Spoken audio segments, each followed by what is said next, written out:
Fala galera, beleza? Quem fala com vocês é o Marcos e bem-vindos a mais uma aula.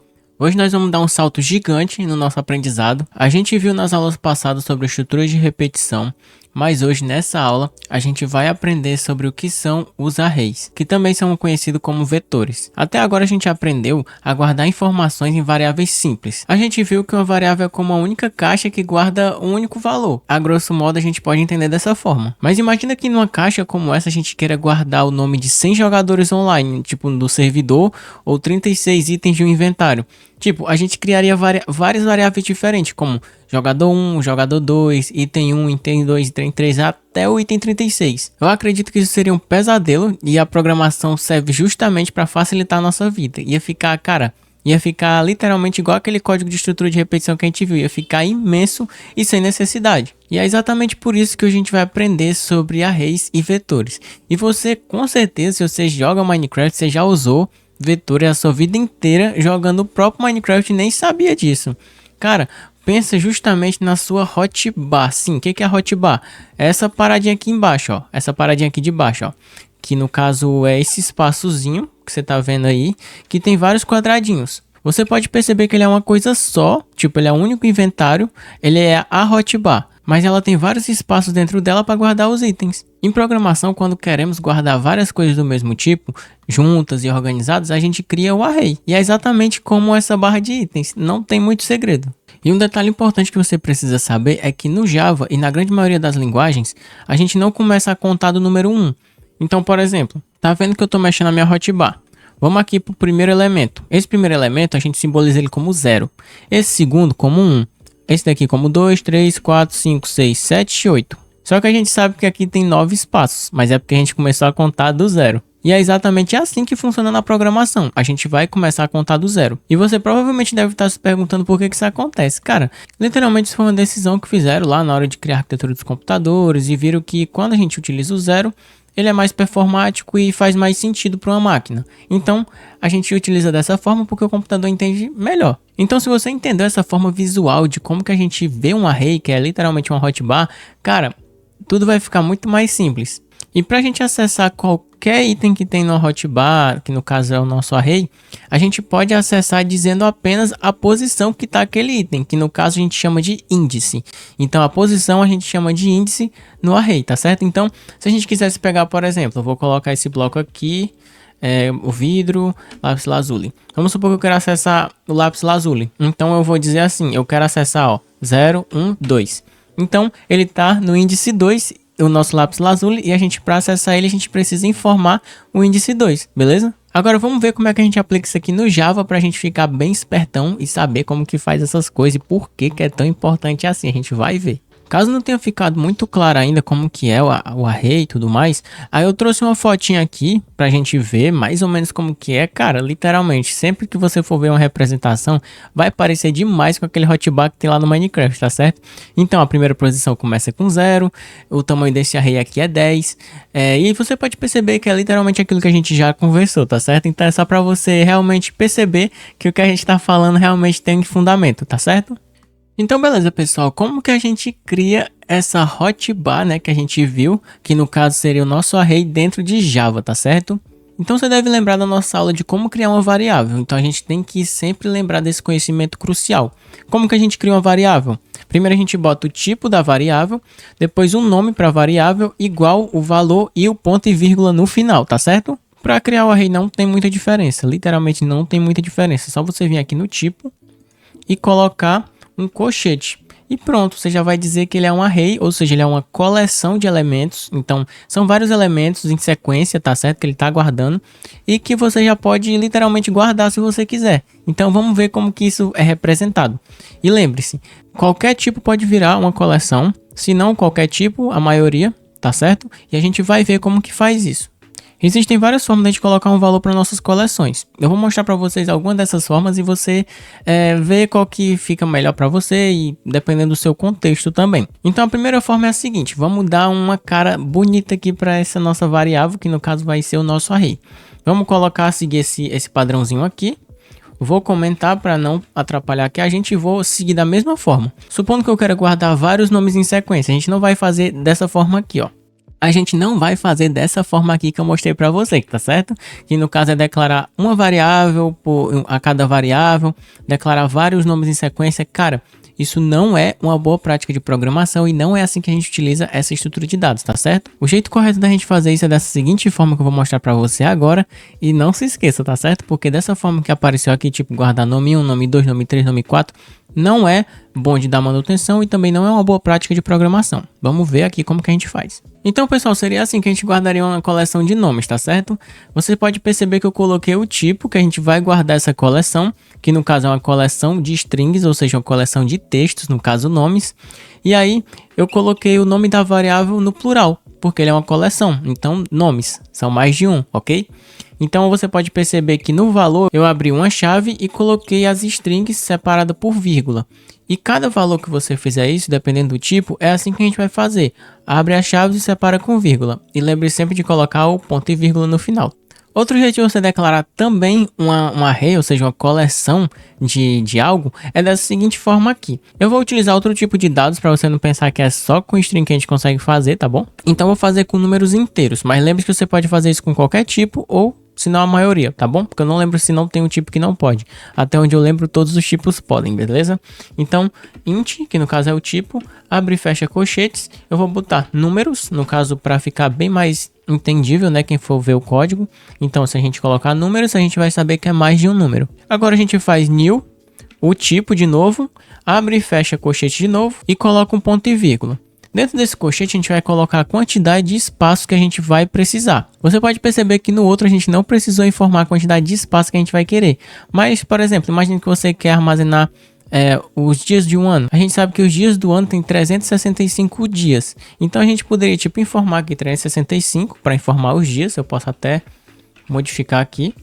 E a gente não vai precisar de mais espaços do que isso. Então a gente literalmente otimiza a quantidade de espaço que a gente precisa para nossa memória saber exatamente aquilo que a gente vai alocar e vai utilizar, tá bom? Então existem essas duas formas aqui da gente fazer coleções aqui em Java, né? Essa a gente não precisa dizer, né, o tanto de espaço que a gente vai precisar. Ele vê automaticamente, só a gente colocando os valores. E essa daqui a gente vai precisar informar sim, tá certo?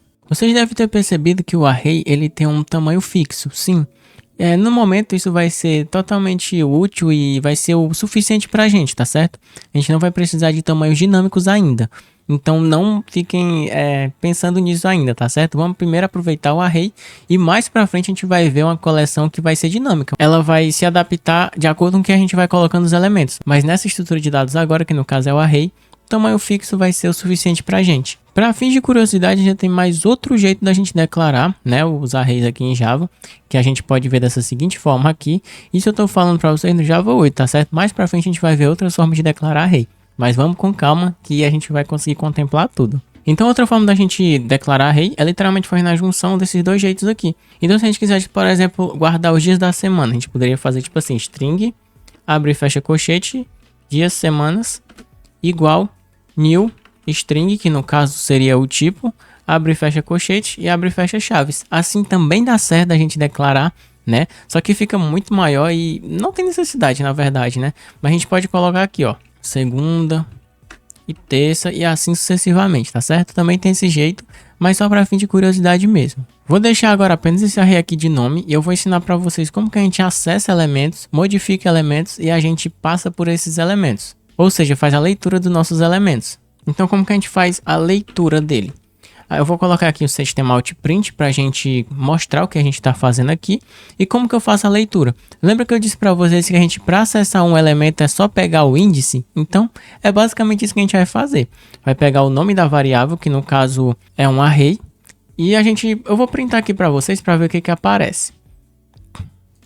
Um array, para vocês saberem, ele é um objeto. Então ele vai aparecer o espaço de memória que ele está alocado. Se eu pedir literalmente para ele mostrar o array. Então ele não vai mostrar o array, vai mostrar o espaço de memória, tá bom? Então a gente vai precisar fazer alguns mecanismos, tanto para ler um elemento só, quanto para ler todos os elementos, tá bom? Para acessar um elemento só, a gente pode pegar o nome da variável, no caso do array, abrir e fechar o colchete e informar qual o índice que a gente quer ler. Então, supondo que eu queira ler o índice 0, ou seja, quero ler esse primeiro aqui, ou seja, me dá o valor Marcos. E aí ele vai aparecer Marcos, tá certo? Se eu quiser ler Gregory, pega aí o 1, que no caso é o segundo elemento, e ok, tá funcionando perfeitamente. Se eu quiser ler o último elemento, eu posso contar até o último elemento. Então, 0, 1, 2, 3, 4, 5. E aí eu peço para ele printar. Deu o nome Everardo. Mas eu posso pegar o tamanho do array, caso eu queira deixar mais profissional. Então, nomes.len, que no caso é o tamanho total do array. Só que o tamanho.len, ele vai retornar para a gente a seguinte coisa. É 1, 2, 3, 4, 5, 6. Então aqui é como se tivesse tamanho 6, tá certo? Porque tem 6 elementos, mas começa do 0. Então ele vai dar erro, porque ele vai acessar o elemento 6 e não existe.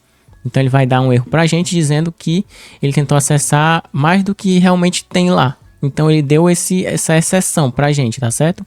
Isso não é bacana, não é bacana a gente ter essa exceção, tá bom? A gente vai ver mais pra frente como tratar exceções, mas...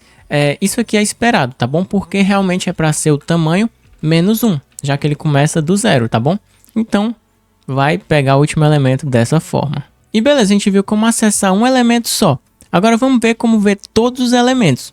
Lembra que a gente passou pelas estruturas de repetição? Então, cara, agora vai ser muito útil pra gente, porque a gente vai, literalmente, passar por todo o array, e aí a gente vai poder ver cada elementozinho. E qual é a estrutura que faz isso? Qualquer uma de repetição dá certo, né? Mas vamos utilizar o for, né? Porque o for tem aquele contadorzinho que a gente pode acessar os índices a partir dele, não é isso? Então, perfeitamente. Vamos aqui montar um for, que a gente vai passar por todo o array. Então, a gente vai botar int índice igual a 0, que a gente faz primeiro o início lá. Lembra que a gente conversou sobre isso? E aí, a gente vai fazer a condicional, para ele continuando enquanto essa condicional existe. Então, enquanto o índice for menor que nomes.len, que no caso é o tamanho do array, então ele vai passar pela seguinte coisa: 0, 1, 2, 3, 4, 5. O 5 ele ainda é menor do que o 6, porque o nomes.len vai retornar 6. Mas quando chegar no 6, ele não vai passar, não vai acontecer nada. E é exatamente isso que a gente quer. Então a gente nem precisa passar nomes.len menos 1. A gente não precisa, é só dizer que o índice é menor, enquanto o índice for menor, e aí dá certo, beleza? Então, índice mais. Perfeitamente, é exatamente isso que a gente quer. E agora a gente vai fazer a leitura. Como que a gente faz a leitura? Exatamente como está aqui em cima, só que a gente só muda o nome por índice, né? Já que é o índice que ele é atualizado. Então passa aqui nomes e passa o índice aqui dentro, porque ele atualiza automaticamente. E cara, perfeito, é exatamente isso que a gente quer. Vou tirar esse sistema outprint de cima para não dar problema. E agora eu vou mostrar para vocês como que ele faz a leitura de todos os elementos que tem dentro do nosso array. E cara, perfeito, ele deu todos os nomes que tinha lá, passou por todos, porque ele fez a estrutura de repetição, né? Ele fez literalmente o sistema outprint se repetir por cada elemento e era exatamente isso que a gente queria. Mano, maravilhoso. Agora, supondo que a gente queira fazer a atualização de algum valor, tá certo? Então é muito simples. Atualização, no caso edição, editar. Então para editar algum valor, a gente basicamente vai fazer o seguinte. Vai pegar a variável, que no caso é o array, vai informar qual que é o índice que a gente quer modificar. Vamos modificar o segundo elemento? Então a gente vai pegar o número 1. E aí a gente vai colocar igual e vai reatribuir um novo valor. No caso esse aqui é uma string, então eu vou colocar uma nova string. Então eu vou colocar novo valor, tá certo? Agora eu vou colocar ponto e vírgula no final.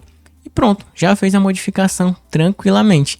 Para a gente confirmar isso, eu vou deixar ele passar por todos os elementos antes de fazer a edição e depois de fazer a edição, tá certo? Para a gente ver se realmente está funcionando. Então vou fazer isso e vou fazer isto aqui, perfeito? E agora vamos mostrar os valores e tchan. Ele só não quebrou linha, né? Mas ele mostrou, ó, Marcos, Gregory, João, Simon, Everardo, que foi até o final. Aí começou de novo, Marcos, novo valor, que foi o que a gente colocou aqui, ó. Novo valor, João, Izzy, Simon e Everardo. Então tá funcionando perfeitamente. E beleza, pessoal, a gente viu todas as coisas mais importantes que tinha para falar sobre array. Se tiver algo mais importante, a gente vai falando também com o decorrer das aulas, mas o básico do básico é isso pra gente começar a entender arrays e poder aplicar nos nossos programas, tá bom? Então, aplicando esse conhecimento aqui dentro do Minecraft, lembra que dava erro quando a gente não informava o argumento 0 lá naqueles vídeos passados de estrutura de repetição? Então, agora a gente pode tratar esse erro e a gente vai fazer com que ele não aconteça. Como que a gente vai fazer isso? Argumentos, ele é um ele é um array, sim. Olha isso daqui, ele simboliza que é um array por causa desses colchetezinhos. Então, a gente pode verificar o tamanho dele e ver se está no tamanho que a gente quer. Então, para isso a gente verifica. Se argumentos.len, que no caso é o tamanho dele, for menor que 1, que no caso se for 1 é porque ele já tem um elemento, que no caso é o elemento 0, que é o que a gente vai utilizar. Então a gente vai dizer a seguinte coisa, vai retornar true, né, para eles parar de executar o programa, e vai dizer a seguinte coisa. Opa, você não informou a quantidade de zumbi. E agora não vai mais dar erro no nosso programa e vai funcionar perfeitamente. Vamos testar isso no nosso servidor para ver se está funcionando. Então, pessoal, trazendo aqui para dentro do Minecraft, vamos entrar aqui no nosso servidor e vamos ver se está funcionando. Eu ainda estou em cima da lava, mas não tem problema. Vamos colocar aqui horda. E aí ele diz, você não informou a quantidade de zumbi, cara. Nossa, tá funcionando perfeitamente. Ele não tá mais dando aquele erro feio que antigamente ele dava pra gente. Agora ele literalmente diz, você não informou a quantidade de zumbi. E agora eu vou botar 100 zumbis. E agora tá funcionando perfeitamente aquele nosso comando que a gente fez. E ele tá bem mais profissional, porque tá evitando erros. E sempre que a gente puder evitar erros, é bom também. Futuramente eu vou trazer outras aplicações aqui de array também para vocês. Mas o vídeo ele já tá um pouco extenso, então vou ficando com ele por aqui. Espero que tenha gostado. E é isso, pessoal. Até a próxima e valeu!